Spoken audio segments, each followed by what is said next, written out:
की स्टोरी में सू जियान को देखेंगे रीबर्थ के बाद कैसे वो अपने हस्बैंड से डाइवोर्स लेती है और एम्परर उसकी हेल्प करता है। सू जियान को उसका हस्बैंड और स्टेप सिस्टर मिलकर मार रहे हैं और वो बहुत ज़्यादा तकलीफ में है।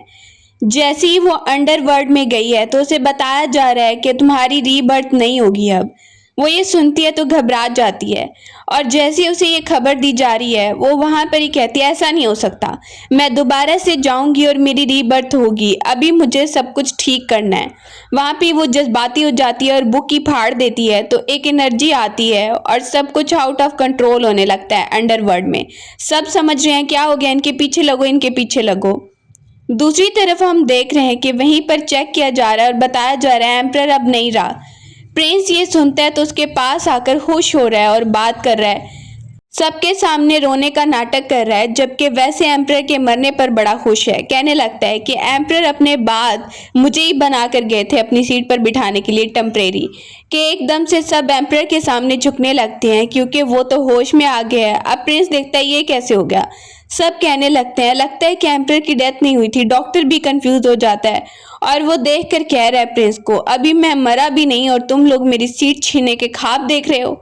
सेकंड प्रिंस घबरा गया और वो उसे वहीं से भेज देता है सजा के लिए। दूसरी तरफ हम देखते हैं कि दोबारा से सू जियान की रीबर्थ हो गई है और वो जैसे ही उठती है तो वहां पर बहुत सारी लाशें उसके आसपास पड़ी हुई हैं और वो उठती है तो देखती है कि जरूर मेरे हस्बैंड ने मुझे यहाँ फेंकवाया होगा, अब मुझे वापस चलना होगा। उसकी स्टेप सिस्टर मी और नैन जुन दोनों वहां पर अफेयर में है। उसे बोलने लगता है मैंने उसकी बॉडी भी ठिकाने पे लगा दी है, अब वो कभी वापस नहीं आ पाएगी। मी कहने लगती है मुझे डर लग रहा है। नैन जुन उसे बोल रहा है तुम्हें डरने की बिल्कुल भी जरूरत नहीं है, सब कुछ ठीक हो जाए। वहीं पर वो एंटर होती है और कहती है अच्छा तो मेरी बॉडी ठिकाने पे लगा दी है तुम लोगों ने, लेकिन मैं तो अभी जिंदा हूँ। नैन जुन उसे देख के हैरान हो जाता है कि तुम अभी तक जिंदा हो। सामने मी भी देख के हैरान है, वो वहां पर गुस्से में उसे देख रही है। बोलने लगता है तुम कहाँ से आ गई। कहने लगती है क्यों, मेरे आने से तुम्हें बहुत ही प्रॉब्लम हो रहा है। मी के साथ जो तुम्हारा अफेयर चल रहा है ना, तुम लोगों का जो अफेयर चल रहा है ना। नैन जुन कह रहा है मी को घबराओ मत। अब वो एकदम से लड़कों को बुलवा लेती है और कहने लगती है मेरी लाइफ की सबसे बड़ी गलती। सामने वो कह रही है ये सब क्या है, दिखा रही है देखो अगर तुम अफेयर चलाओगे तो मैं भी लड़कों को बुला सकती हूँ। वो उसे देखने लगता है ये पागलपन क्यों कर रही हो। वो उसके सामने बैठ जाती है और कह रही है तुम्हें मुझे डाइवोर्स देनी पड़ेगी। एटीट्यूड में बैठ गई है, जो भी करना है ना कर लो। एम्परर को देखते हैं कि वो एक लड़की का पोर्ट्रेट बना रहा है और जैसे ही बना रहा है तो गार्ड आके खड़ा हो जाता है और कहता है एम्परर आप ठीक तो है ना, मैं बस देख रहा था। वो कहते हैं इस लड़की को हर कीमत पे ढूंढना है और वो उसे स्टोरी बता रहा है कि मैं अंडरवर्ल्ड में चला गया था, मैं मरा नहीं था बल्कि वहां पर था और वहां पर एक लड़की की वजह से हम दोबारा लाइफ में आए हैं। अब वो कह रहा है ये कैसे हो सकता है। वो एम्परर की बातों पे बिलीव नहीं कर रहा, पता नहीं इनके दिमाग पे असर हो गया या क्या हो गया है। दूसरी तरफ सू जियान को देखते हैं कि वो वहां पर ही बॉयज को बुलाकर उसका मुकाबला करवा रही है। मेड बताने लगती है जो फर्स्ट आएगा उसको इतना इनाम मिलेगा, सेकंड को इतना और थर्ड को इतना। वो हमेशा मुकाबला करवाती रहती है, बॉयज को बुलाती है और वहीं पर मेड उसे बता रही है एक और बॉय भी है। कहने लगती है वैसे ये भी ठीक है, इनको भी इनाम देते हैं फर्स्ट सेकंड और थर्ड का। मेड सामने अनाउंसमेंट कर रही है और उन्हें इनाम देने लगती है। वो वहां पर ही देख रही है उनको जाते हुए तो उनको दूर से बुलाने लगती है। एम्परर देख रहे हैं अच्छा तो तुम कह रहे हो कि ये लड़की यहाँ पर है। गार्ड बताने लगता है सुना है कि उसका हस्बैंड अफेयर चलाता रहता है लेकिन अपनी वाइफ पर पाबंदी लगाता है और ये यहाँ पर ही रहती है। वहां पर ही प्रिंस सोचता है अच्छा ये बात है तो फिर वो कोई इंसान है ही नहीं, गधा है। पूछ रहे हैं एम्परर आप क्या करने वाले हैं। एम्परर कह रहा है क्यों ना मैं उसके हस्बैंड की जगह रिप्लेस कर लूं। अब गार्ड कहता है आप ठीक तो है ना। वो कहता है हाँ मैं बिल्कुल ठीक हूँ और मैंने यही प्लान बनाया है। गार्ड भी हैरान है एम्परर किस पोजीशन में पहुंच गए हैं। वो वहां पर ही उसे कह रहा है अब मुझे अंदर जाना होगा और मुझे तंग मत करना। सू जियान बहुत सारे बॉयज को देख के बहुत ही बोर हो रही है और कह रही है आज के मुकाबले तो कोई जीत भी नहीं रहा है। सामने हम देखते हैं कि बहुत सारे लोगों को लाया गया है। मेड और भी लाइन लेकर आती है लोगों की और उसे बहुत ही अजीब लग रहे हैं सब। एकदम से उसे व्हाइट कपड़ों में कोई नजर आता है और वो बिल्कुल एक प्रिंस की तरह दिख रहा है। वो जैसे ही उसे देखती है तो उसे साथ ले आती है, उसे जल्दी से बाय कर लेती है और उसे बता रही है तुम्हें पता है कि 10 लाख कीमत तुम्हारी दी है मैंने, तो अब तुम मेरे ऑर्डर पे यहाँ पर चलोगे। इसके बाद वो वहीं पर उसे बताने लगती है देखो तुम्हें ना मेरा साथ देना होगा। उसे बताता है अंडरवर्ल्ड में तो तुम कुछ और ही लग रही थी। वो उसे घबरा के देखने लगती है, मतलब क्या है तुम्हारा, तुम कौन हो? वो उसे कहता है कुछ नहीं, मैं तो बहुत ही ब्यूटीफुल हूं ना। वो घबराई हुई है। जैसे ही वो उठ जाता है और खड़ा हो गया है, एकदम से सामने वो देख रहे हैं कि उनको वापस ले जाने के लिए वहां पर कुछ लोग आए अंडरवर्ल्ड से, घबरा कर खड़े हो जाते हैं और वो दोनों कह रहे हैं कि हमें वापस नहीं चलना है। वहीं पर सूजान के साथ एम्परर है और वो कहता है मैं तुम्हारा साथ दूंगा। बाहरी हम देख रहे हैं कि उसका हस्बैंड आ जाता है नैनजुन, और वो आवाजें सुन के सोच रहा है कि अंदर कौन है इसके साथ। अंदर वो डरे हुए हैं और वहीं पर लड़ाई कर रहे हैं कि वो एकदम से अंदर घुस रहा है कि आखिर ये कौन है, किसके साथ इसका अफेयर चल रहा है। जैसे ही वो दोनों देखते हैं कि कौन डोर के अंदर एंटर हुआ है और वो लोग भी चले गए हैं जो उन्हें लेने के लिए आए थे, कि स्टेप सिस्टर आके कह रही है अच्छा तो तुम ये सब गुल खिला रही हो। बोलने लगती है कि गुल तो तुम लोग खिला रहे हो। अब वो कहती है क्यों सिस्टर, क्या हो गया, ये किसको खरीदा है तुमने, लगता है ये बहुत इंपॉर्टेंट है तुम्हारे लिए। वो उसे जोर से थप्पड़ मार देती है कि फैमिली की इज्जत को तुमने खराब किया है। नैनजुन उसे डांटने लगता है, कहने लगती है मैं तुम्हें डाइवोर्स दूंगी, तुम्हें मेरी मदर की सारी प्रॉपर्टी वापस करनी होगी, मैं अब तुम्हारे साथ रहना ही नहीं चाहती। जैसे ही ये बात मी सुनती है तो घबरा जाती है। वो बोलने लगता है तुम करोगी क्या, जब तक मैं तुम्हें डाइवोर्स नहीं दूंगा कुछ नहीं होगा, सारी प्रॉपर्टी मेरे नाम रहेगी। तुम्हारे ग्रैंडफादर ने कहा था तुम्हारी जब शादी हुई थी कि जी फैमिली का सब कुछ होगा, चाहे तुम मुझे छोड़ भी दो फिर भी प्रॉपर्टी मेरी ही रहेगी, तुम्हें कुछ नहीं मिलने वाला, इसीलिए कोशिश करना बंद कर दो। वो वहां पर कहती है देखो मेरे सामने बदतमीजी मत करो। वहां पर ही वो उसकी काफी ज्यादा इंसल्ट कर रहा है और बोलने लगता है मैं नहीं डाइवोर्स देने वाला। ये सब देख के एम्परर को गुस्सा आ रहा है कि यहाँ पर ये बिहेव हो रहा है उसके साथ। अब वो कहती है मी तुम्हें तो बिल्कुल शर्म है ही नहीं, मैं इसके साथ हूँ।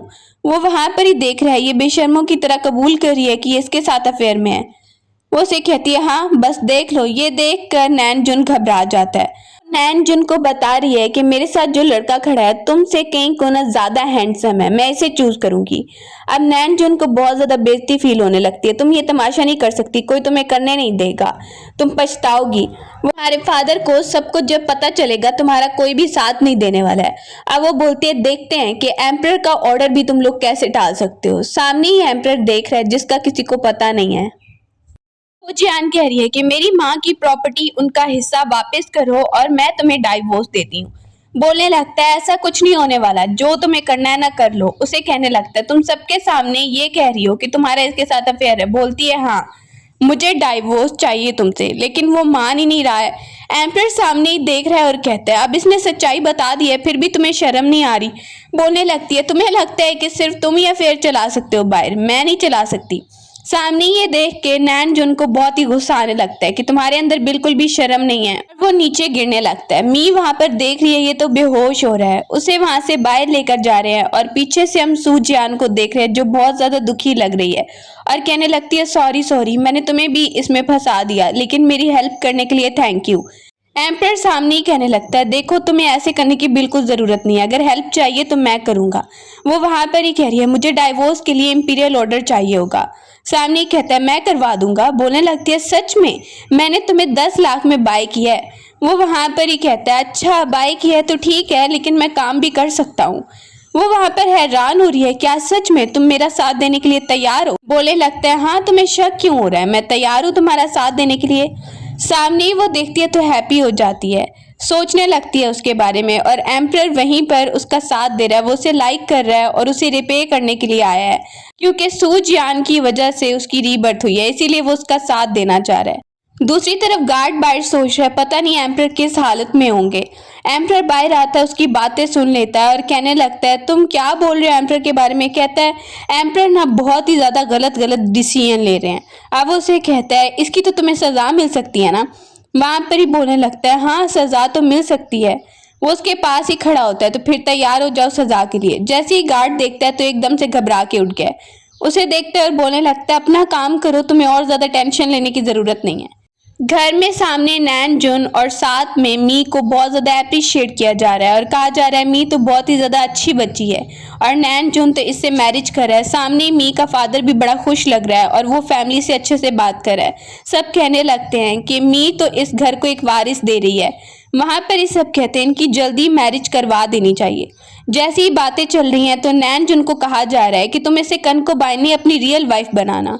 वो सबको थैंक यू बोलने लगती है। अभी वो थैंक यू बोल रही है तो कहा जाता है देखो वो लड़की सूजान जो है ना वो जरूर कुछ गड़बड़ करेगी लेकिन उससे अच्छे से निपटना। नैनजुन कह रहा है वैसे मैं तो उससे मैरिज ही नहीं करना चाहता था अगर मुझे ऑर्डर ना दिया जाता तो। एकदम से वो पीछे नजर दौड़ाता है और वो आकर कह रही है अगर इतनी जल्दी है तो मुझे डाइवोर्स दे दो ना, मेरी माँ का जो हिस्सा है, मेरी माँ की जो प्रॉपर्टी है वो वापस कर दो और मैं इस घर से चली जाऊंगी। ये देखकर वहीं पर उसका फादर कह रहा है ऐसा नहीं हो सकता, ये सब ठीक नहीं है। बोलती है हाँ आप कब से बोलने लग गए, आप तो वो हैं जिन्होंने मेरी माँ को छोड़ दिया था। वो वहां पर उसे बदतमीज बोल रहा है। वो कहती है इस औरत के लिए आपने मेरी माँ को घर से निकाल दिया, आप इसकी बेटी स्टेप सिस्टर मिलकर मेरे फियांसे के साथ मुझे धोखा दे रहे हैं। अम्मी बोल रही है जेलस मत हो, सिर्फ और सिर्फ ये मेरे साथ है इसीलिए तुम बहुत ज़्यादा जेलस हो रही हो। कहती है जेलसी, मुझे कोई जेलसी नहीं है। वो इंपीरियल ऑर्डर दिखा रही है, उसे कह रही है कि ये डाइवोर्स है, इस पे साइन कर दो और इसमें साफ साफ लिखा है कि तुम्हें मेरी माँ का हिस्सा मुझे वापस करना होगा। ये बात सुनकर ग्रैंडपा भी बोलने लगता है ऐसा नहीं हो सकता, तुम कैसे डाइवोर्स दे सकती हो। वहां पर ये सब उसे रोकने लगते हैं। सामने ही नैनजुन एटीट्यूड में वो डाइवोर्स पेपर फाड़ने लगता है और उसे कहा जाता है तुम ये सब कर क्यों रही हो। मी सामने देखते हैं और सबको बता रही है आप लोग को पता है इसने किसी को खरीद कर लाया किसी लड़के को। सब कहते हैं कितनी ज्यादा शर्म की बात है। जो ग्रैंडमा है सामने वो रोने लगती है हमारी फैमिली की बेइज्जती करवा दी, तुमने बहुत ज्यादा बेइज्जती करवा दी। सामने ही नैनजुन देख रहा है कि इसका कोई साथ नहीं दे रहा तो वो स्माइल करने लगता है। नैनजुन कहता है डाइवोर्स लेकर तुम्हें कोई भी प्रॉपर्टी नहीं मिलेगी क्योंकि जी फैमिली को पहले ही प्रॉपर्टी दे देगी। वहीं पर उसका फादर भी उसे डांट रहा है। वो सबको बता रही है तुम लोग को पता है कि कौन सा ऑर्डर फाड़ा है तुम लोगों ने, ये इंपीरियल ऑर्डर है, जबकि कोई भी उस पर यकीन नहीं कर रहा कि ये एम्परर का ऑर्डर था। एम्परर को खबर मिलने लगती है और वो कह रहा है कि थोड़ी देर तक मैं वहां पर जाऊंगा, अगर वो लोग बड़ी फैमिली है तो मैं भी एम्परर हूँ यहाँ का, कोई आम इंसान नहीं हूँ। सामने स्पिरिट आ जाता है। वो देखने लगता है स्पिरिट उसे पकड़ के वापस अंडरवर्ल्ड में ले जाना चाहता है। सूजियान को देख रहे हैं, वहां पर एकदम से इंपीरियल ऑर्डर आ जाता है और सब देख के हैरान है। नैनजुन बैठ जाता है, उसे सुनाया जा रहा है कि तुम्हें अपनी वाइफ को डाइवोर्स देना पड़ेगी क्योंकि तुम हस्बैंड की अच्छे से जिम्मेदारी नहीं निभा रहे हो। अब सूजियान भी हैरान है और सब हैरान है कि इंपीरियल ऑर्डर आ भी कैसे सकता है। क्या सूजियान के कहने पर एम्परर ने ऑर्डर दे दिया है। अब जैसे ही ऑर्डर सुनाया गया है तो किसी को भी यकीन नहीं आ रहा। वहीं पर कहा जाता है हो सकता है कि ये सिर्फ एक एक्टर हो और ये जो ऑर्डर है ये भी फेक हो। सूजान देख रही है ये किसने भेजा होगा, एम्परर से तो मेरा कोई कांटेक्ट भी नहीं है। नैनजुन बोलने लगता है कि हम तो एम्परर के हमेशा ही लॉयल रहे हैं लेकिन अब एम्परर को एकदम से क्या हो गया है। सामने हम देखते हैं कि उसका फादर कहने लगता है ऐसा नहीं हो सकता। सब सोचने लगते हैं ये फेक होगा, ये नाटक कर रहा होगा। और दूसरी तरफ सूजियान कहती है ये ऑर्डर आ गया, अब तुम्हें डाइवोर्स देनी पड़ेगी। वो खड़ा होता है और कहता है मुझे तो लगता है कि ये फेक ही है, तुमने इस एक्टर को बुलाया होगा ना, और ये एम्परर की तरफ से ऑर्डर आ भी कैसे सकते हैं, तुम्हारा क्या ही कॉन्टैक्ट है एम्परर के साथ। सब उसे कहने लगते हैं ये ऑर्डर फेक है और हम तभी मानेंगे जब एम्परर खुद यहाँ पर आएगा। सामने जो लेकर आया ऑर्डर सर्वेंट, उसे भी कहा जा रहा है कि तुम्हें भी सजा देंगे हम कि तुम एक एक्टर के तौर पे काम कर रहे हो, एम्परर को बताएंगे तुम्हारे बारे में। वहां पर ही सूजान देखने लगती है कि ये लोग तो हर बात को डिनाई कर रहे हैं, कोई बात मान ही नहीं रहे हैं। उसे ही कहा जाता है तुम्हें सजा मिलेगी कि तुम एम्परर का गलत ऑर्डर बनवा के लाई हो।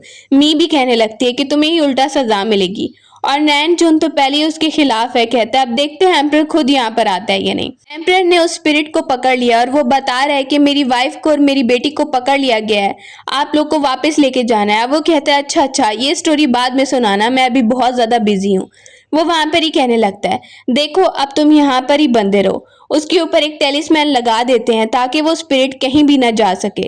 एम्परर वहीं पर बोल रहा है कि मुझे अभी बहुत ही जरूरी काम करने जाना है, तुम्हारी ये स्टोरी मैं बाद में आकर सुनूंगा क्योंकि अंडरवर्ल्ड की तरफ तो मैं तुम्हारे साथ जा नहीं रहा, इसीलिए आराम से यहाँ पर ही खड़े रहो। वो स्पिरिट अपनी मजबूरी बता रहा है। दूसरी तरफ सब लोग वहां पर देख रहे हैं कि यहाँ पर कोई एम्परर नहीं आने वाला, इसने झूठा नाटक किया है।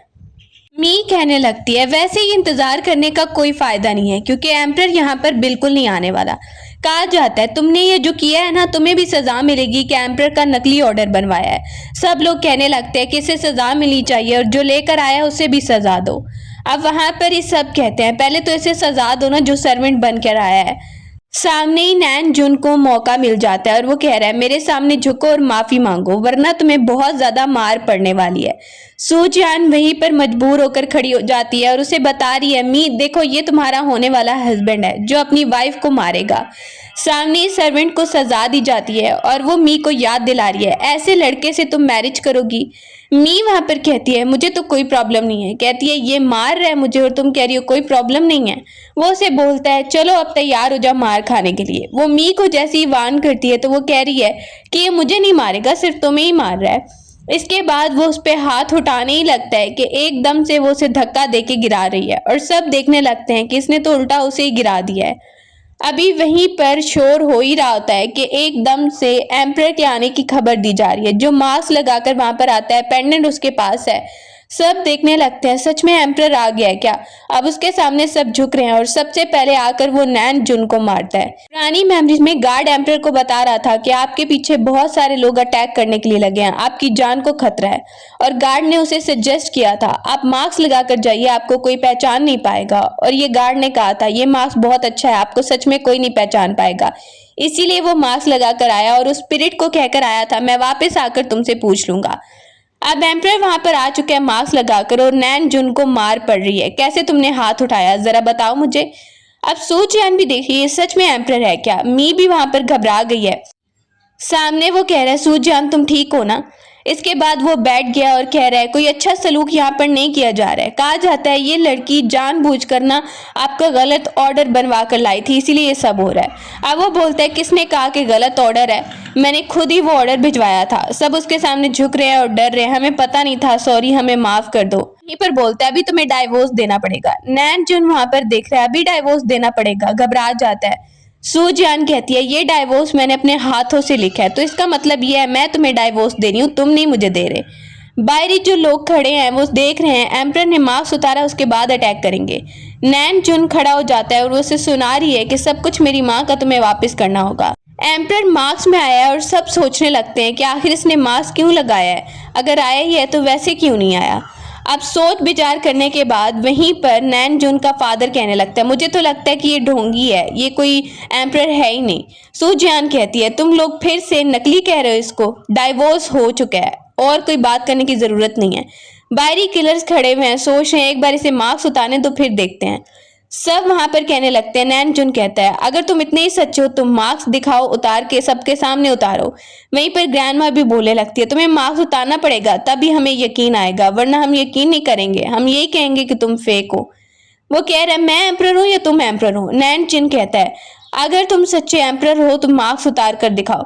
बोलने लगता है मेरा अपना रीजन है मास्क लगाने का और तुम मुझे हुक्म चलाओगे और मुझे बताओगे कि मुझे क्या करना है। अब उसका एटीट्यूड देख के मी भी सोच रही है अगर ये सच में एम्परर हुआ तो फिर तो हम फंस जाएंगे। इसके बाद वो सबका एटीट्यूड देखता है और डिसाइड करता है ठीक है वो मास्क उतार के दिखाएगा। नैन जुन भी उसे फोर्स कर रहा है। सामने ही सू जियान कह रही है देखती हूँ ये कौन है। जैसे ही वो मास्क सबके सामने उतारने लगता है तो सब देख के उसे हैरान होने लगते हैं। अब वो मास्क उतारता है सू जियान देखती है ये तो वही है ना जिसे मैंने 10 लाख में खरीदा था। वो उसे देख के हैरान होगी और समझ रही है बेचारा मेरे लिए इसे कितनी एक्टिंग करनी पड़ रही है। अब वो कहते हैं मैं हूं एम्परर। सू जियान समझ रही है ये मेरे लिए यहाँ पर बचाने आया है एक्टिंग करने आया है। नैन जुन कहता है मैं कह ही रहा था कौन ही एम्परर हो सकता है ये तो वही है जिसको 10 लाख में तुमने खरीदा था। सब लोग कहने लगते हैं इसका मतलब इसने पैसे दिए हैं इसे ये सब एक्टिंग करने के लिए। नैन जुन भी यही बोलने लगता है।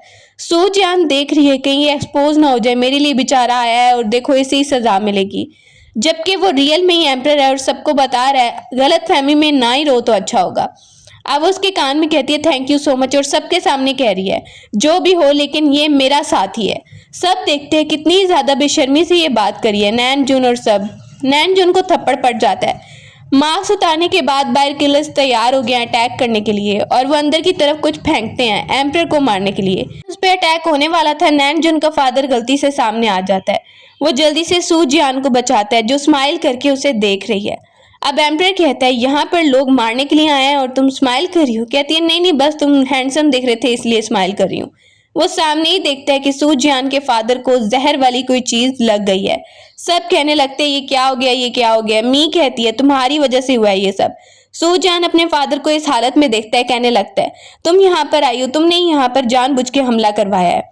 अब एम्परर वहां पर देखने लगता है। कहा जाता है प्लीज मेरे फादर को बचाओ, और वहीं पर सू जियान भी देख रही है। एम्परर वहीं पर सू जियान को कहता है तुम्हें ज्यादा बोलने की जरूरत नहीं है, क्योंकि ये खुद सामने आ गए थे, इनको गलती से लग गया, अटैक मुझ पे होने वाला था। अब वो खड़ा होता है और जल्दी से वहां पर अटैक करने लगता है सू जियान पर, कि उसका फादर और ज्यादा तकलीफ में हो गया है। एम्परर उसका हाथ रोक लेता है, सू जियान की तरफ हाथ मत बढ़ाना। सब वहां पर परेशान हो गए हैं और ब्लेम कर रहे हैं सू जियान को कि इसकी वजह से हुआ है। अब वो बोलने लगती है मैं यहाँ पर किसी की जान लेने के लिए नहीं आई थी, मैं सिर्फ डाइवोर्स लेने के लिए आई थी। एम्परर वहां पर देखता है और कहता है मैं तुम लोग की हेल्प कर सकता हूँ। वहां से वो निकालता है एक टैबलेट और कह रहा है कि ये पिछले एम्परर का एक तोहफा है मेरे पास, ये खाओगे तो ठीक हो जाओगे। वहीं पर उसके फादर को यकीन आ रहा है, जबकि वो जैसे ही गोली देता है तो उसे कहा जाता है ये भी नकली ही होगी। वो हंसने लगता है, लेनी है तो ले लो, मर्जी है, तुम्हारे फादर की जान बच जाएगी। जैसे ही उसे गोली ली जाती है तो सू जियान देख के बोलने लगता है सिर्फ एक ही बात हो सकती है कि ये नकली गोली हो, सिर्फ शुगर से बनी हो। वो एक एक्टर डॉक्टर को बुलाता है जो उसकी बात मानकर गलत इन्फॉर्मेशन बता देता है। अब वो कहता है देखो डॉक्टर भी बता के गया है, ये सिर्फ और सिर्फ एक नकली गोली है। एम्परर कहने लगता है तुम्हारी मर्जी है, फादर तुम्हारे हैं, तुम्हें देनी है या नहीं। वो नीचे फेंक देता है। सू जियान टैबलेट को गिरा हुआ देखती है तो जल्दी से उठा लेती है। देखने में ही वो रियल लग रही है। कहती है तुम लोग डिजर्व ही नहीं करते, कि उसके हाथ से मी ले लेती है। बोलने लगती है ये भी तो हो सकता है ना इसमें जहर हो। अब नैनजुन भी कहने लगता है हाँ हो सकता है इसमें जहर हो, मेरे फादर पहले ही इस हालत में है और तुम लोग जहर दे के उन्हें सच में ही मारना चाहते हो। जैसे ही वो इल्जाम पे इल्जाम लगा रहे हैं, सू जियान कहती है तुम लोग को तो सब चीजें ही नकली लग रही हैं, फादर तुम्हारे हैं, तुम्हें डिसाइड करना होगा कि उनकी जान बचानी है या नहीं। वहीं पर एम्परर को भी गुस्सा आने लगता है और कहता है ये लोग पागल हो चुके हैं। सू जियान कहती है देखो तुम ज्यादा गुस्सा मत करो, मेरे लिए तुम यहाँ पर आए हो। वहीं पर नैनजुन कहने लगता है एम्परर को पता चलेगा ना, फिर देखो तुम्हारे साथ क्या होगा, अभी तो तुम यहाँ पर सबको एक्टर्स बनाकर लेकर आई हो ना। वहीं पर एम्परर का गार्ड अंदर आ जाता है और कहने लगता है क्या चल रहा है यहाँ पर, एम्परर की बेइज्जती कौन कर रहा है। नैनजुन कहता है देखो देखो एक न्यू एक्टर इसने हायर कर लिया, कितने पैसे तुम भरी हो ये सब करने के लिए। कहती है तुम्हें तो सब कुछ नकली लग रहा है। अब नैनजुन वहां पर देखता है कि उसने एकदम से उसे गिराया है और उसके सामने शो कर रही है कि मैं इसके साथ हूँ और मैं इसके साथ रिलेशनशिप में हूँ। सबके सामने शो करने लगती है तुम्हें कुछ और भी देखना है, कुछ और भी देखना है। सामने ही वो कह रही है। मी कहती है देखो इसकी बदतमीजी देखो। वो सबके सामने कहती है तुम लोग इसे एम्परर मानो या ना मानो, मेरा साथी है। वहां पर ये देखकर नैनजुन को और गुस्सा आ रहा है, तुम सबके सामने अब शो कर रही हो, अब छुपा भी नहीं रही। जो वहां पे टैबलेट गिरी है वो वहीं पर उसका फादर उठाने की कोशिश कर रहा है, खाने की कोशिश कर रहा है। वो दोनों बाहर आ जाते हैं, देख रहे हैं कि जो करना है करो।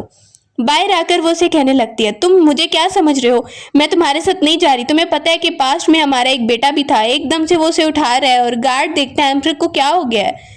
अब वो उसे लेकर आता है और कहने लगता है देखो मैंने तुम्हारी जान बचाई है, मैं तुम्हें बता रहा हूँ कि हम दोनों अंडरवर्ल्ड से आए हैं। अब वो कहती है ये तो पता चल चुका है मुझे। साथ में वो उसे कहने लगता है देखो मैं तुम्हारा साथ दूंगा कुछ भी हो जाए। वो उसे बता रही है लेकिन मैंने तुम्हें कहा ना कि मेरे हस्बैंड के साथ पास्ट में मेरा एक बेटा भी था। एम्परर बोलने लगता है मुझे इस बात से कोई फर्क नहीं पड़ रहा है, वो तो अब पास्ट में रह गया है ना। बोलती है तुम सच में एम्परर तो नहीं हो सकते। वो वहां पर ही देख रहा है, तुम्हें अभी भी मेरी आइडेंटिटी पे यकीन नहीं है। वो उसे वादा दिलाता है मैं वादा करता हूँ कि मैं हमेशा तुम्हारा साथ दूंगा। सामने वो देख रही है जैसे ये बात कर रहे हैं कि ये सच में एम्परर ना हो। एकदम से स्पिरिट वहां पे बोलने लगता है। वो उसे कहता है तुम भी आ गए सामने, लेकिन तुम हमें अंडरवर्ल्ड में नहीं ले जा पाओगे। अब जैसे ही वो उसे देखती है तुम स्पिरिट का भी मुकाबला कर रहे हो। गार्ड आता है तो स्पिरिट को जोर से दरवाजा मार देता है और वो कह रहा है मेरी फैमिली की जान भी खतरे में है, तुम लोग को लेने आया हूं मैं। गार्ड आकर वहीं पर एम्परर को उसकी ग्रैंडमा के बारे में खबर देने लगता है। सुबह हो गई है और सुबह को हम देखते हैं कि एक टेंपल के अंदर उसकी ग्रैंडमा प्रे कर रही है। एम्परर बोलने लगता है ग्रैंडमा आप बीमार हैं क्या, मुझे बताइए आप कितने दिनों से प्रे कर रही हैं, प्लीज ग्रैंडमा। अब वो वहीं पर प्रेयर छोड़ के उसको देखने लगती है।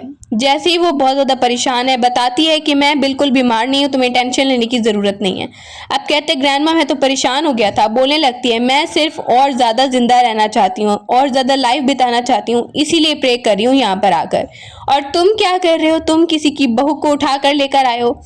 गार्ड कहने लगता है एम्परर ना थोड़ा सा उनका दिमाग वहां पर ही वो हंस रही है और सोच रही है, शुक्र है मैंने इसे सच में एम्प्रर नहीं मान लिया। अगर एम्प्रर होता तो इसकी ग्रैंडमा यहाँ कैसे होती है। वो गार्ड को कहने लगते हैं, मुझे लग रहा था कि ये एम्प्रर है, लेकिन अब इसकी ग्रैंडमा यहाँ कैसे होगी, पैलेस में होनी चाहिए ना। बोलते हैं ग्रैंडमा उनकी हमेशा यहाँ पर ही प्रे करती हैं, बहुत दिनों से प्रे कर रही हैं। ग्रैंडमा बोलने लगती है, तुम एक एम्प्रर हो, तुम्हें कंट्री को संभालना है और तुम खुद ही ये हरकतें कर रहे हो। लगता है प्लीज आप सैड मत होइए। ग्रैंडमा कहने लगती है, देखो मुझे उस लड़की से मिलाओ। अब वो कहते हैं वो बहुत ज्यादा अच्छी लड़की है, आपको भी ठीक लगेगी। लेकिन ग्रैंडमा को गुस्सा आ रहा है, कहने लगती है मुझे उससे मिलवाओ, पता चलेगा कि कौन सी ऐसी लड़की है एम्प्रर जिसे लाइक कर रहा है। अब वो बाहरी खड़ी है और गार्ड बताने लगता है, आपको पता है कि एम्प्रर का बचपन कितना ज्यादा बुरा गुजरा है और बहुत ही ज्यादा तकलीफ में उनके फादर कैसे चले गए, सब उन्हें छोड़ के चले गए, ग्रैंडमा ही थी। अब वो बात कर ही रही है कि ग्रैंडमा बाहर की तरफ आने लगती है और सामने ही देखकर कहती है, तुम इस लायक नहीं हो एम्प्रर के, मुझे लगता है तुम्हें यहाँ से चले जाना चाहिए, इसीलिए चली जाओ यहाँ से। एम्प्रर कहता है प्लीज ग्रैंडमा की बात का माइंड मत करना। वो वहां पर ही ग्रैंडमा को देख के थोड़ा इमोशनल होके बोलने लगती है, मेरी भी माँ बचपन में चली गई थी ग्रैंडमा, लेकिन कोई बात नहीं अगर आपको मैं पसंद नहीं हूँ। एम्प्रर वहीं पर ग्रैंडमा को चुप करवाने की कोशिश कर रहा है, लेकिन वो कहती है कोई बात नहीं एम्प्रर, ग्रैंडमा बिल्कुल ठीक कह रही हैं, अगर आप कह रही हैं तो मैं आपकी बात जरूर मानूंगी। वैसे भी इसने मेरी इतनी ज़्यादा हेल्प की है, मैं इसका जितना भी थैंक यू करूं वो बहुत ज़्यादा कम होगा, जब मेरा कोई साथी नहीं था इसने मेरी हेल्प की। इसके बाद वो एक पेंडेंट निकालती है और ग्रैंडमा को गिफ्ट देने लगती है और कहती है ये मेरी तरफ से रख लीजिए, ये बहुत ज़्यादा इंपॉर्टेंट है, आपको दे रही हूँ। ग्रैंडमा उसकी बातों से इम्प्रेस हो गई है और उसे बिल्कुल गुस्सा नहीं आया, ग्रैंडमा ने उसे डांटा भी है। तो रात हो गई है और रात को देखते हैं कि एम्प्रर उससे बात कर रहा है कि तुम ग्रैंडमा की बातों का माइंड मत करना। बोलती है वो ठीक ही कह रही हैं, तुम्हारी लाइफ पहले ही मुश्किल में है। कहता है मैं तुम्हें नहीं छोड़ूंगा। अब वो वहीं पर बात करने लगती है अपनी लाइफ के बारे में भी।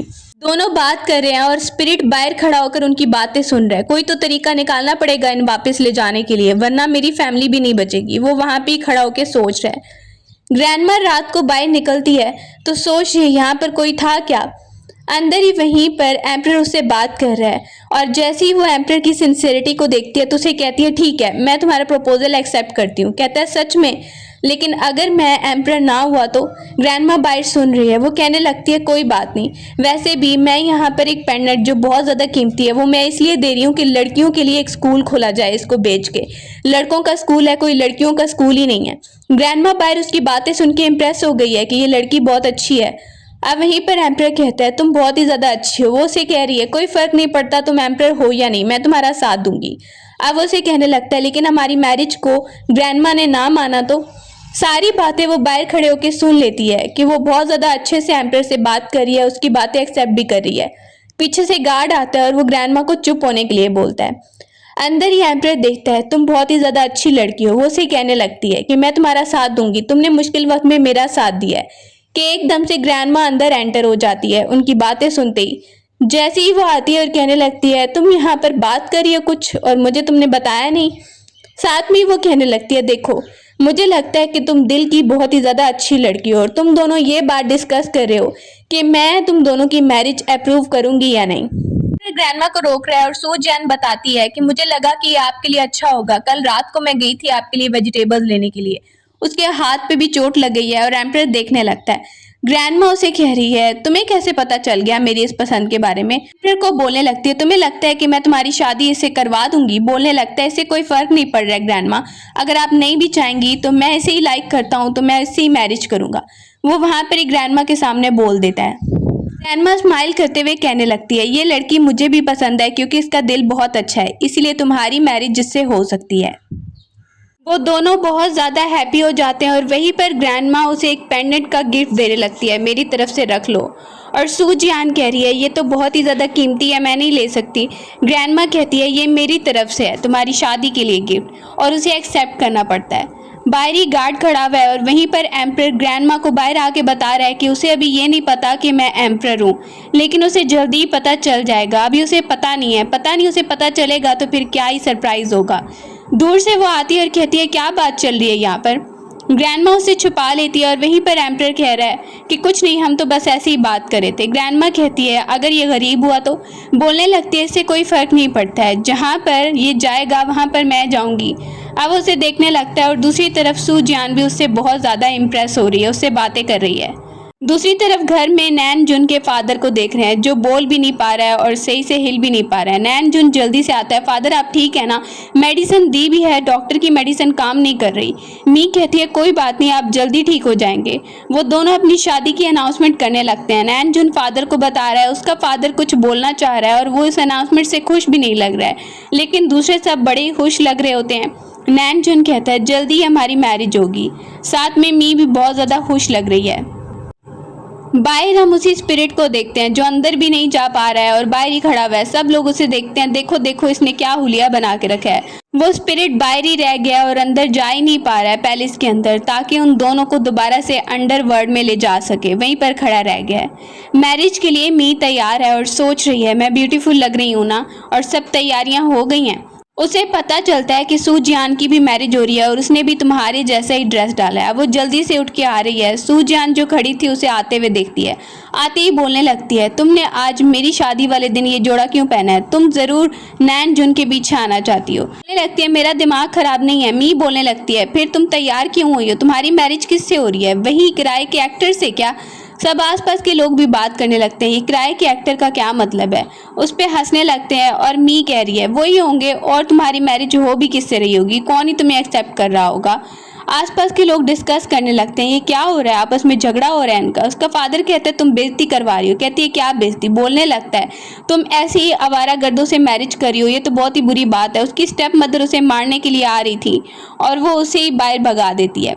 साथ में उसका फादर भी डांट रहा है और वो कहती है मैं किसी की बात का कोई जवाब नहीं देने वाली। मी वहाँ पर देख रही है पता नहीं इसकी किससे मैरिज हो रही है जो तैयार होके आई है। अब उसे चिढ़ा के डाउरी दिखाई जा रही है और कहा जा रहा है मी के देखो कितने गिफ्ट्स आए हैं। उन्हें ये नहीं पता कि ये गिफ्ट सू जियान के लिए आ रहे हैं। मी खुश हो जाती है कि ये तो बहुत ही अच्छे गिफ्ट्स हैं। कि तब तक हम वहीं पर एम्परर को आता देखते हैं जो खुशी से वहाँ पर आ रहा है। सू जियान कहती है तुम आ गए। बोलने लगता है हाँ मैंने वादा किया था तो मुझे आना ही था।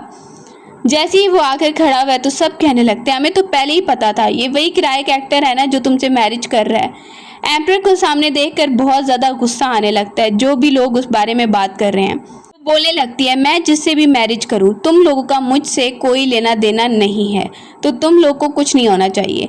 नैन जुन सामने ही कहने लगता है तुम्हारे गिफ्ट्स फेक होंगे, नकली होंगे, लेकिन मैंने जो गिफ्ट्स दिए ना वो बड़े ही अच्छे हैं। पुरानी मेमोरीज में देख रहे हैं कि उसे बताया जा रहा था कि जब से सू जियान गई है तुम्हारे पास पैसे कम रह गए हैं। वो वहाँ पर डाउरी भी नहीं बना पा रहा था तो उसने प्लान किया कि वो नकली चीज़ें बनवाएगा। जबकि ये सब प्लान करने के बाद नकली चीज़ें होंगी और सबको ये लगेगा कि वो असली हैं। अब वो सबके सामने कह रहा है कि तुम्हारे गिफ्ट्स नकली हैं। एम्परर को बोलने लगता है। वहाँ पर ही कहा जाता है ये क्या हो रहा है, सब लोग सुन रहे हैं। मी कहने लगती है मुझे भी पता था कि इन लोगों ने ज़्यादा ही ड्रामा करना है, नकली गिफ्ट्स बनवाए हैं। साथ में फादर भी बोलने लगता है ये लोग खुद ही अपनी बेइज्जती करवा रहे हैं। सो जियान कहती है मुझे कोई शौक नहीं है तुम लोग को एक्सप्लेनेशन देने का कि गिफ्ट नकली है या नहीं। नैन जुन कहता है नकली जो है इसीलिए फिर क्या ही एक्सप्लेनेशन दोगी। अब वो पी के साथ खड़ा हो गया। एकदम से एम्परर की तरफ से गिफ्ट आने लगते हैं। उसके जो गिफ्ट आते हैं वो बहुत ही ज़्यादा कीमती होते हैं और ख़ुद सू जियान देख के भी हैरान हो जाती है। जैसे ही वो गिफ्ट सामने आते हैं तो वो देख के हैरान हो गई और सोच रही है इतने महंगे गिफ्ट इसके पास कैसे आ गए। उसे अभी ये नहीं पता कि ये एम्परर है। उसे वहीं पर गिफ्ट दिए जा रहे हैं और सामने ये देख के पी जेलिस हो रही है। वो थैंक यू बोलने लगती है और एम्परर कह रहा है तुम मेरी क्वीन बनने वाली हो तो ये सब तुम्हारा है, तुम्हारे लिए गिफ्ट्स हैं। वहाँ पर ही वो पेंडेंट भी देने लगता है और वो सारी चीज़ें देखती है और कहती है थैंक यू सो मच। नैन जुन कह रहा है सच में देख के ही पता चल रहा है ये नकली चीज़ें बनवाई गई हैं, मैंने तो पहले ही कहा था। अब वो पेंडेंट को हाथ में लेता है और कहता है ये पेंडेंट इसकी क्या ही इंपॉर्टेंस है। आसपास के लोग कहने लगते हैं वैसे ये चीज़ें देखने में इतनी भी नकली नहीं लग रही हैं, लेकिन क्या ये सच में नकली ही हैं। पी वहाँ पे कह रही है कि कुछ लोगों को बुलाकर चेक करवा लेना चाहिए। एम्परर वहाँ पे कहता है हाँ हाँ चेक करवा लेना चाहिए किसका नकली है और किसका असली है। सू जियान कह रही है इसकी ज़रूरत नहीं है। वो कहता है कोई बात नहीं तुम डरो मत। वो थोड़ा डर गई है कि ऐसा ना हो नकली गिफ्ट्स हों। सामने ही सब लोग देखने लगते हैं हाँ हाँ चेक करवाने चाहिए, चेक करवाने चाहिए। वहीं पर एक आदमी को बुलाया गया है। पी उसे कहने लगती है ये पेंडेंट देख के बताओ ये नकली है ना। अब वो देखता है और कहने लगता है ये बिल्कुल भी नकली नहीं है बल्कि ये असली है। पी हैरान हो जाती है और कहती है ये सब तो असली है और तुम्हारी चीज़ें उल्टा नकली निकल रही हैं। वो नैन जुन को बता रही है। अब एम्परर कहने लगता है, तुम तो अपने बारे में सोचो कि खुद सबके सामने नकली चीज़ें लेकर आए हो और फिर इल्ज़ाम मुझ पे लगा रहे हो कि मेरे गिफ्ट सारे नकली हैं। वहाँ पर सब देखने लगते हैं। दूसरा आदमी सामने आता है और वो भी यही बताता है कि जो पी की तरफ गिफ्ट्स हैं वो वाले नकली हैं। अब सब कहने लगते हैं, ऐसा कैसे हो सकता है, तुमने नकली चीज़ें क्यों बनवाई? नैन जुन से सब क्वेश्चन करने लगते हैं। नैन जुन वहाँ पर ही चुप हो जाता है और शर्मिंदा हो जाता है, उसके पास बोलने के लिए कुछ नहीं है। अपनी एक स्पेशल हेयर पिन है, वो जैसे ही चेक करवाई जाती है तो पी देख रही है कि वो बहुत ही ज़्यादा ब्यूटीफुल है और वो असली है, बताया जा रहा है कि जो कि सू जियान के लिए गिफ्ट है। अब पी देखती है कि इसकी तो ये हेयर पिन भी असली निकली है, लेकिन तुम कह रहे थे चीज़ें नकली हैं। सब लोग आसपास के कहने लगते हैं, उल्टा ये खुद झूठ बोल रहे हैं और दूसरों पे इल्ज़ाम लगा रहे हैं। नैन जुन सामने ही देखने लगता है, इसके पास पैसे कहाँ से आए ये सब चीज़ें लेने के। पुरानी मेमोरीज में वहीं पर सू जियान याद कर रही है, कहीं ये सच में ही तो एम्परर नहीं है, उसे थोड़ा शक होने लगता है।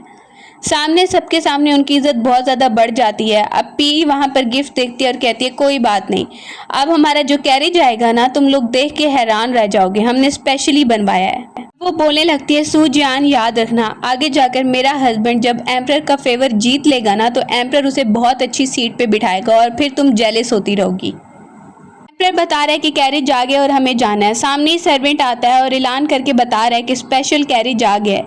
जैसे ही उसका नाम लिया जा रहा है तो सब हैरान हो जाते हैं और वहीं पर सू जियान कह रही है, तुमने ये सब कैसे किया? वो बोलने लगता है, इसकी ज़रूरत नहीं है सोचने की। नैन जुन कहने लगता है, तुम लोग को लगता है तुम्हारा वो कैरेज है? एम्परर कहता है, क्यों, तुमने बुलाया, तुम्हें पता भी है उस बारे में? सामने ही पी कहने लगती है, हाँ हमारा ही कैरेज होगा। नैन जुन को बोल रही है, हमारा स्पेशल है।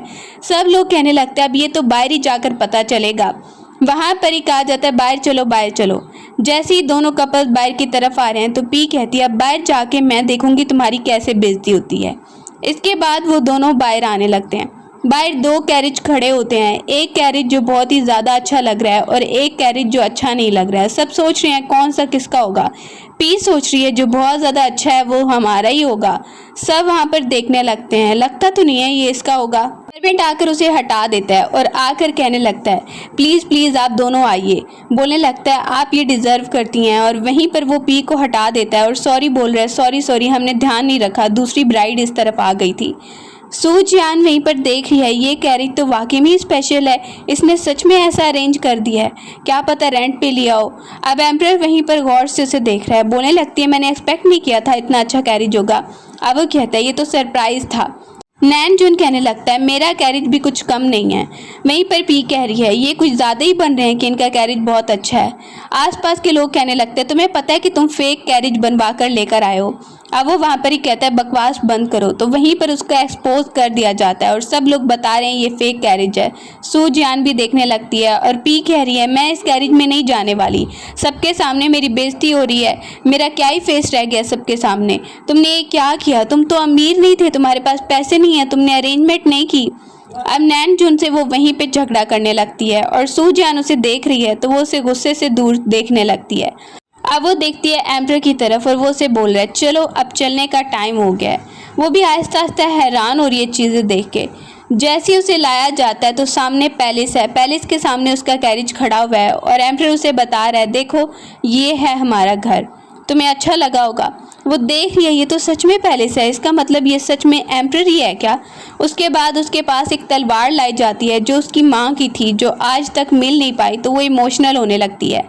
वहीं पर एम्परर देखकर उसे बता रहा है, ये तुम्हारे पास रहेगी, तुम्हारी माँ की निशानी। वो काफ़ी ज़्यादा सैड हो जाती है देख के, बताने लगता है, ये स्पेशल गिफ्ट है मेरा तुम्हारे लिए। वो जैसे ही आती है तो खुश हो गई है और सामने ये सब देख के उसे सच में यकीन हो गया, इसका मतलब मेरा हस्बैंड एम्परर ही है। उसे बता दिया गया है, हाँ सच में ये एम्परर है। अब वो जैसे ही ये सुनती है काफ़ी नर्वस भी हो गई है क्योंकि एकदम से उसे पता चल रहा है, लेकिन वो सबको बता रहा है कि ये मेरी क्वीन है और इसके साथ कोई भी बदतमीजी नहीं करेगा। सर्वेंट भी सामने खड़े हैं और वो सब अरेंजमेंट करवा देते हैं और उनके सामने सब लोग झुकने लगते हैं। अंदर आकर वो नर्वस है और बता रही है कि मुझे एक्सेप्ट करने में ना थोड़ा सा अजीब लग रहा है। अब एम्परर कहता है, कोई बात नहीं, फिक्र मत करो। कहती है, एकदम से पता चल गया कि मेरा हस्बैंड एम्परर है तो मुझे बहुत ही ज़्यादा नर्वस फील हो रहा है, अजीब लग रहा है। एम्परर वहाँ पर उसे देखकर बोलता है कि तुम्हें मेरे सामने नर्वस होने की बिल्कुल ज़रूरत नहीं है और वैसे भी आहिस्ता आहिस्ता तुम्हें आदत हो ही जाएगी। पहले तुम्हें एकदम से पता चला ना, लेकिन मैं तो ऐसे फील नहीं करता कि मैं बहुत बड़ा हूँ तुम बहुत छोटी हो। दूसरी तरफ भी परेशान है और नैनजुन कह रहा है देखो मेरे पास जो पैसे थे ना वो मैंने एम्प्रर को भेज दिए गिफ्ट। बोलने लगते हैं उसको गिफ्ट देने की क्या ज़रूरत थी। नैनजुन बता रहा है वो बहुत ज़्यादा इंपॉर्टेंट है, एम्प्रर के सामने हमारी इज्जत बढ़ेगी, उसने मैरिज कर ली है। अब वो कहती है तुमने एम्प्रर को कभी देखा है। नैनजुन कहता है वो कभी बाहर ही नहीं आता, बहुत कम बाहर आता है, कौन ही उसे देखेगा कि वो कैसा है। अगली सुबह को देख रहे हैं वहीं पर सू जियान आई है और कह रही है कि कुछ ब्रेकफास्ट बनाया है और एम्प्रर वहां पर अपनी सीट पर बैठा था उसे थैंक यू बोलने लगता है। जैसे ही दूसरी तरफ हम देख रहे हैं पैलेस के अंदर कुछ मेड्स हैं काम करने वाली। एक मेड जो इंचार्ज है वो वहां पर देखने लगती है, बातें कर रही हैं दोनों कि एम्प्रर को कभी ऐसे देखा नहीं है किसी लड़की के साथ। दूसरी मेड बात कर रही है, लगता है कि जिससे मैरिज किया वो बहुत ज़्यादा स्पेशल है कोई। कि तब तक वहीं पर हम सू जियान को एंटर होता देखते हैं। जैसे ही वो आती है वो सादी लग रही है बहुत, तो उसे देख के कहा जाता है तुम न्यू मेड हो क्या। सब पूछने लगती हैं तुम न्यू मेड हो क्या, पैलेस में एंटर हुई हो। कहती है तुम लोग को लगता है मैं मेड हूँ। वहाँ पर ही कहने लगती है वैसे तुम लोग क्या बात कर रही थी एम्प्रर के बारे में कि वो बहुत ज़्यादा लड़कियों से दूर रहता है। दोनों बात करने लगती है नहीं नहीं ऐसा नहीं है। एक मेड कह रही है तुम यहाँ पर वैसे क्या काम करने आई हो, तुम्हें पहले कभी देखा नहीं है। दूसरी लड़की भी उससे पूछने लगती है। जैसे ही वो ज़्यादा सवाल करती हैं तो वो बताती है कि वो क्वीन है और वो दोनों हैरान हो जाती हैं कि ऐसा कैसे हो सकता है, क्वीन तुम कैसे हो सकती हो। वो बताती है आप लोग को पता ही होगा जिस लड़की की पहले डाइवोर्स हुई है कुछ दिन पहले। बताने लगती हैं हाँ हाँ हमने सुना है उसके बारे में। वो वहाँ पर ही कहती हैं बहुत अफसोस हुआ, लेकिन वो उन्हें बता रही है कि मुझे अफसोस नहीं है, मैं तो बहुत ज़्यादा लकी हूँ। अब क्वीन का नाम सुन के वो उसे गुस्सा होने लगती है कि तुम झूठ बोल रही हो, तुम क्वीन कैसे हो सकती हो। दूसरी मेड इंचार्ज भी कहती है लगता है कि तुम्हें सज़ा मिलनी चाहिए। अब वो मेड कहती है सच बताओ कि तुम कौन हो, तुम कैसे एंटर हुई। बोलने लगती है मैं सच में क्वीन हूँ लेकिन तुम लोग को यकीन नहीं आ रहा है, बिलीव नहीं हो रहा तुम लोग ऐसे बिहेव कर रहे हो। वहीं पर एक और आंटी आ जाती है जो कहने लगती है मैंने भी तुम्हें पहले कभी नहीं देखा और तुम झूठ क्यों बोल रही हो कि तुम्हारी मैरिज हुई है और तुम क्वीन हो। सामने ही दूसरी मेड कहने लगती है तुम प्लीज़ इनकी बातों का बुरा मत मानो, उसके कान में कह रही है। और मेड इंचार्ज आंटी बोल रही है कि तुम्हें सज़ा मिलनी चाहिए क्योंकि तुम एम्प्रर पर झूठा इल्ज़ाम लगा रही हो। वहीं पर दूसरी मेड भी बोल रही है एम्प्रर ने जिस लड़की से शादी की होगी वो बहुत स्पेशल होगी। कहने लगती है मुझे बहुत कुछ आता है और मेरे पास बहुत सारी चीज़ें हैं तुम लोग को सिखाने के लिए। लेकिन वो कहने लगती है बस झूठ मत बोलो, तुम झूठ पे झूठ बोलती जा रही हो, एम्प्रर तुम जैसी लड़की से कभी मैरिज नहीं करेगा। अब वो उसे घेर लेती हैं और वहीं पर ये बातें करने लगती हैं। जानबूझ के वो अच्छे से उनको प्रेशर नहीं देती ना कुछ बताती है ताकि वो उनकी असलियत जान सके। जैसे ही वो देखती है कि कितना बुरा बोल रही हैं कहने लगती है एम्प्रर दिन रात मेहनत कर रहा है, लोगों की करप्शन को ढूंढ रहा है, लोगों के लिए मेहनत कर रहा है और तुम लोग देखो एम्प्रर के आसपास होते हुए उसके बारे में इतना बुरा सोच रही हो। वहीं पर मेड आती है और कहने लगती है आपके लिए एक सूप है क्वीन की तरफ से। वहाँ पर सब कहने लगते हैं क्वीन क्या हमने गलत तो नहीं सुना। कहने लगती है क्वीन की तरफ से है, क्वीन ने इसके लिए भेजा होगा। कहती है मैं ही हूँ और मैंने ही अपने लिए बनाया है। वो सामने कहने लगती है नहीं फिर से तुम झूठ बोल रही हो, बता के गए हैं कि क्वीन की तरफ से सूप आया है। अब वो देख रही है कि इनको कुछ भी बोल लो इनको बिलीव तो आएगा नहीं। जैसे ही उसके लिए वो सूप आ जाता है कहने लगती है मैंने ये खुद बनाया, बहुत ही स्पेशल सूप है। अब वो मेड्स उससे बहुत ज़्यादा जेलिस हो रही हैं, उसे कह रही हैं कि तुम जो क्वीन का नाम ले रही हो ना झूठ बोल रही हो। कहती है मैं झूठ नहीं बोल रही, तुम लोग बोल रही हो। उन्हें बताने लगती है मैं ही क्वीन हूँ और मैंने ही अपने लिए ये सूप मंगवाया है। वो सर्वेंट से पूछती हैं तो सर्वेंट कह रहा है मैं तो 2 दिन पहले आया हूँ, मुझे खास डिटेल नहीं पता। एकदम से सूप का कप ही वो गिरा देती हैं और कहने लगती हैं इसे गिरा दो, सारा गिर जाता है। दोनों वहाँ पर उसे डांटने लगती हैं और कह रही हैं तुम झूठ क्यों बोल रही हो। वो वहाँ पर देखती है कि सामने जो मेड इंचार्ज खड़ी है वो उल्टा हंस भी रही है और उसका मजाक उड़ा रही है। तुम्हें लगता है कि तुम क्वीन का नाटक करोगी और हम सब समझ जाएंगे।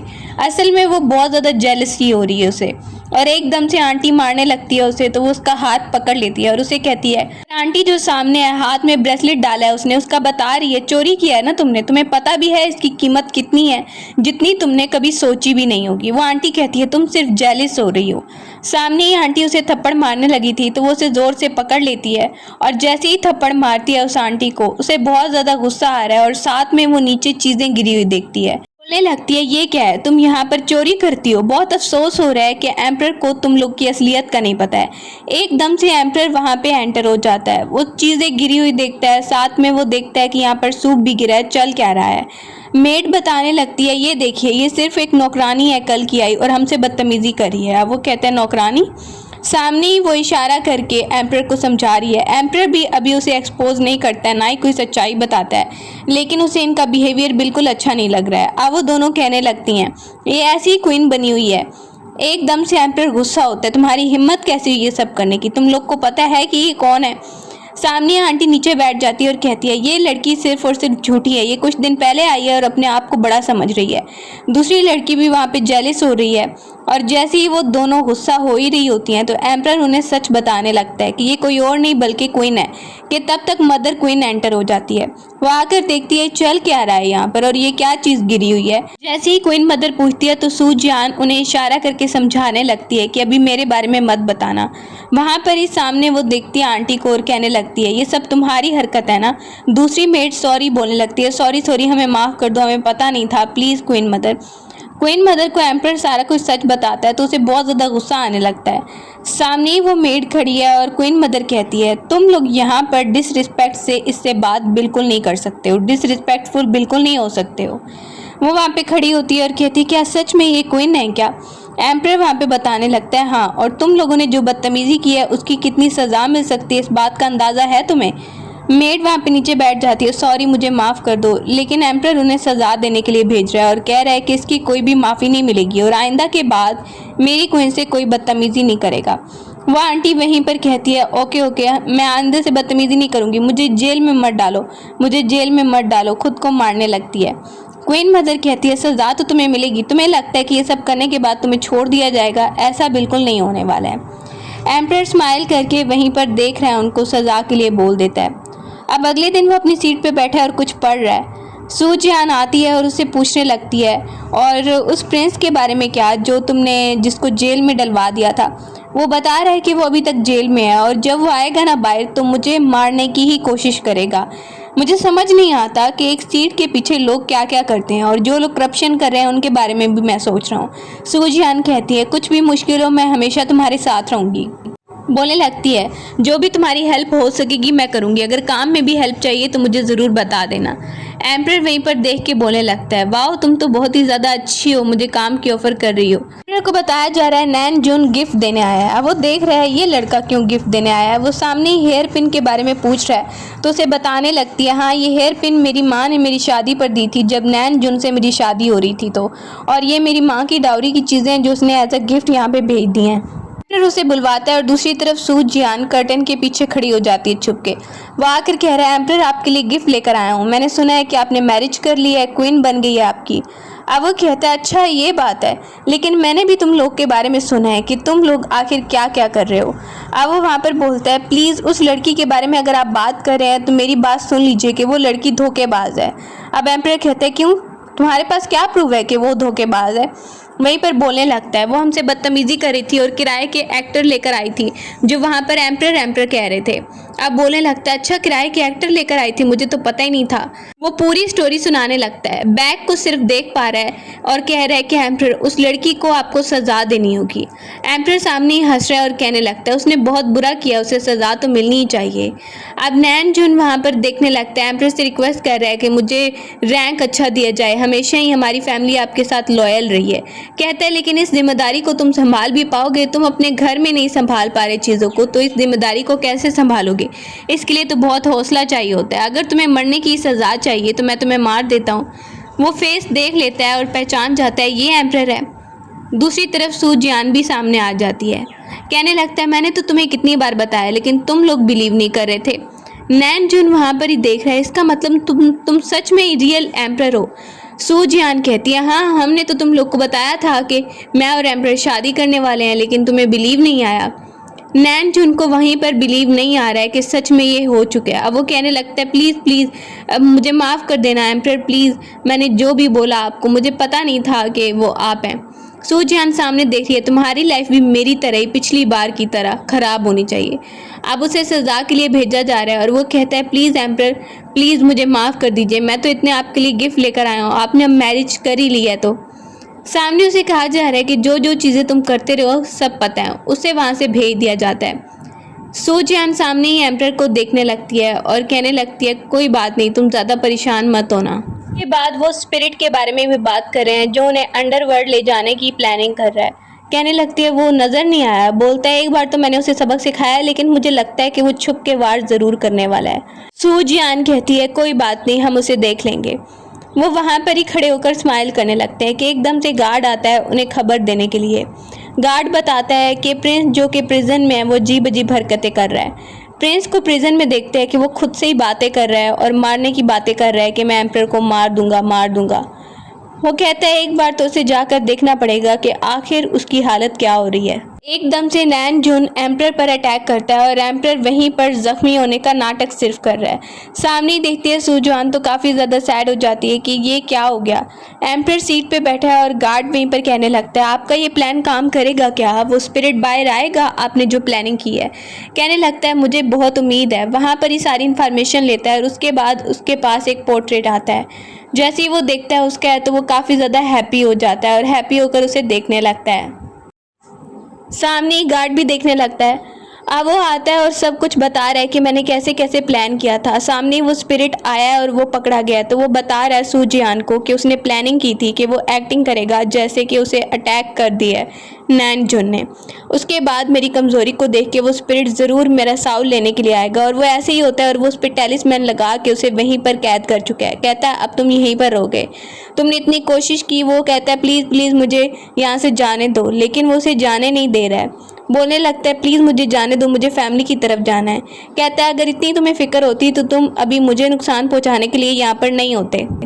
उस गोश्त को वहीं पर पकड़ा जा चुका है और वो वहीं पर है, बिल्कुल हिल भी नहीं पा रहा है। सू जियान भी देखने लगती है और कहती है इतनी बार तुमने हमें परेशान किया, अब तुम्हें यहाँ पे बंदे रहना होगा।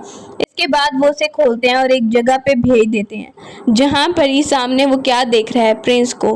प्रिंस आ गया उसकी वाइफ के साथ उसके सामने। वो देख रहा है ये तो मेरी वाइफ है ना। प्रिंस बताने लगता है हाँ ये अब मेरे साथ है। वो पूछ रहा है कि मेरी बेटी का क्या। प्रिंस कहता है मुझे तो उसका नहीं पता, लेकिन हाँ तुम्हारी वाइफ का पता है और देखो ये तो अब मेरे साथ खड़ी हुई है। उसकी वाइफ भी यही बात करने लगती है। जैसे ही वहाँ पर स्पिरिट देखता है तो उसे बहुत ज़्यादा गुस्सा आ रहा है। प्रिंस कहते हैं परेशान मत हो परेशान मत हो। उसे तो ये पता था कि उसकी वाइफ को और डॉटर को किसी ने ज़बरदस्ती रखा हुआ है, लेकिन अब वो सच्चाई देख रहा है कि उसकी वाइफ तो अपनी मर्ज़ी से यहाँ पर आई हुई है, जिससे उसे बहुत गुस्सा आता है और कहता है कि मैं तुम दोनों पे अटैक करूँगा। सामने उसकी वाइफ कहती है मेरी मर्ज़ी है, मुझे जाने दो प्लीज़। और दूसरी तरफ प्रिंस भी कहने लगता है आप ज़्यादा जिद मत करो वरना तुम्हारे लिए अच्छा नहीं होगा। वो स्पिरिट क्या करता है कि उनके साउल को लेकर चला जाता है अंडरवर्ल्ड में। सुबह को एम्परर बैठा हुआ है और वहीं पर सू जियान आकर कहती है कोई परेशानी है तो मुझे ज़रूर बताना। बोलने लगता है बस काम कर रहा हूँ और तो कुछ नहीं है। सू जियान वहीं पर देख रही है, उसे कहती है एम्परर बनना वैसे बहुत मुश्किल होता है। लोग सीट के पीछे भागते हैं और कहते हैं कि हमें एम्परर बनना है, लेकिन जिम्मेदारी भी उठानी पड़ती है। बोल रहे कि हाँ एम्परर बनना इतना आसान काम नहीं है। साथ में वो अपने काम के बारे में भी सू जियान से डिस्कस करने लगता है, उसके बारे में सोचने लगता है। सू जियान वहीं पर देख रही है और सोच रही है क्या ये सब कुछ ठीक चलेगा। बोलने लगता है कुछ भी हो जाए लेकिन मैं तुम्हारा साथ ज़रूर दूंगा सू जियान। सू जियान को ये भी बता रहा है कोई भी मेरी कन को बाइन मेरे लिए कोई इंपॉर्टेंस नहीं रखती है। कि वहीं पर गार्ड आता है और वो बता रहा है नैन जुन की फैमिली में क्या हुआ है कि नैन जुन को ही मारा गया है। वो तो मर चुका है, बहुत ही ज़्यादा अजीब हरकतें कर रहा था, उसकी फैमिली में ही लड़ाई हो गई है, अब तो वो इस काबिल नहीं है कि वो फिर से आपको ट्रबल करेंगे। वहीं पर एम्परर देखने लगता है। इसके बाद हम देखते हैं वहाँ पर ये भी बैठा है कि उसके पास एक लेटर आता है। जैसे ही वो लेटर पढ़ता है तो काफ़ी ज़्यादा हैप्पी हो जाता है। उस लेटर में उसे बताया गया है कि प्रिंस जो कि जेल से बाहर आ गया था, साथ में उस स्पिरिट की वाइफ जिसने उसे धोखा दिया था, उन दोनों को स्पिरिट ले गया, उनके स्पिरिट्स को अंडरवर्ल्ड में लेकर चला गया है और बॉस के सामने ऐसा जाहिर किया है कि ये वो स्पिरिट थे जो भाग गए हैं। अब एम्परर कहने लगता है मुझे तो कुछ चीज़ें ना याद ही नहीं रह रही हैं, तुम्हें कुछ चीज़ें याद रहती हैं क्या? बहुत टाइम बाद की हम बात देख रहे हैं। वो वहीं पर बैठी हुई है और कहती है हाँ मुझे भी ज़्यादा याद नहीं रहती हैं। एम्परर बोलने लगता है वैसे अब वो स्पिरिट तो इतने टाइम से आया ही नहीं, हमारे पीछे तो आया ही नहीं। वहाँ पर ही सामने दूसरा एक सर्वेंट आता है जो वही स्पिरिट है, अब उनका सर्वेंट बन के पैलेस में है। सर्वेंट बनकर वो स्पिरिट आ जाता है उनके साथ क्योंकि उसे पता चल गया है कि ये दोनों तो अच्छे थे। वो वहाँ पर ही बात करने लगती है अपने फ्यूचर के बारे में एम्परर के साथ। एम्परर कहने लगता है अगले बेबी का नाम मैं डिसाइड करूँगा। अब उसे कहती है अच्छा तो अगला नाम तुम डिसाइड करना चाहते हो, ठीक है कोई बात नहीं। एम्परर सामने ही उस सर्वेंट को देखता है तो कहता है ये तुम्हें ऐसा नहीं लगा देखा देखा लग रहा है। सू जियान कह रही है लगा तो था मुझे भी, पता नहीं कौन है। अब वो कहता है है अच्छा चलो ये बातें छोड़ो, अपने बारे में बात करते हैं कि जब से तुमने वो बुक फाड़ी थी ना अंडरवर्ल्ड में, वो लाइफ और डेथ वाली, तब से तुम मेरी हीरो बन गई थी। वहीं पर नैनजुन कह रही है और जब से मैं यहाँ पर आई हूँ तुमने मेरी हेल्प किया, तुम मेरे हीरो बन गए हो। इसी के साथ स्टोरी एंड हो जाती है।